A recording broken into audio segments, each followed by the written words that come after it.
एकदाच नादी लागला तर त्याला नाशिक देखील सोडू दिलं नाही. शहाणा असेल तर त्याने माझ्या नादी लागू नये.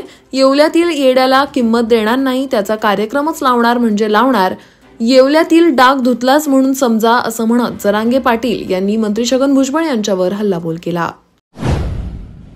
आमदार रवी राणा यांना राष्ट्रवादीच्या शरद पवार गटाच्या खासदार सुप्रिया सुळे यांनी सज्जड दम भरलाय. भर सभेत रवी राणा यांच्या लाडक्या बहीण योजनेवरील विधानाचा व्हिडिओ दाखवत त्यांनी इशारा दिलाय.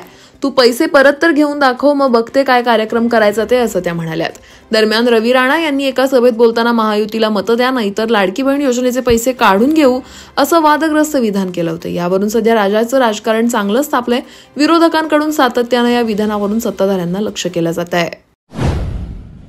बारामती लोकसभा निवडणुकीत सुप्रिया सुळे यांच्या विरोधात सुनेत्रा पवारांना उमेदवारी देऊन आम्ही मोठी चूक केली अशी स्पष्ट कबुली राज्याचे उपमुख्यमंत्री तथा राष्ट्रवादी काँग्रेसचे अध्यक्ष अजित पवार यांनी मंगळवारी दिली. राजकारण हे पार घरामध्ये शिरू द्यायचं नसतं, पण त्या बाबतीत माझ्याकडून काहीशी चूक झाली असं ते म्हणाले. त्यांच्या या कबुलीनंतर महाराष्ट्रातील राजकारण पुन्हा कूस बदलतं की काय अशी चर्चा राजकीय वर्तुळात रंगली आहे.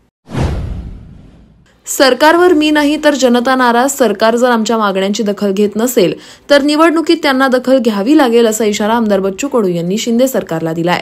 तर दिव्यांग अभियानाचा फक्त नावापुरता अध्यक्ष, दिव्यांगांसंदर्भातले निर्णयही कळवले जात नाहीत असं म्हणत त्यांनी एका मराठी वृत्तवाहिनीशी बोलताना खंत व्यक्त केली आहे. येणाऱ्या राखी पौर्णिमेला उपमुख्यमंत्री देवेंद्र फडणवीस हे राज्यभरातील सर्व लाडक्या बहिणींशी संवाद साधणार आहेत. लाडक्या बहिणींचा देवाभाऊ या उपक्रमाद्वारे फडणवीस महिलांशी बोलणार आहेत. भाजपचे प्रदेशाध्यक्ष चंद्रशेखर बावनकुळे यांनी याबाबत माहिती दिली आहे. दरम्यान ही योजना जाहीर झाल्यापासून विरोधकांकडून सातत्यानं टीका केली जाते. मात्र महायुतीमध्येच आता या योजनेवरून श्रेयवादाची लढाई सुरू झाली आहे.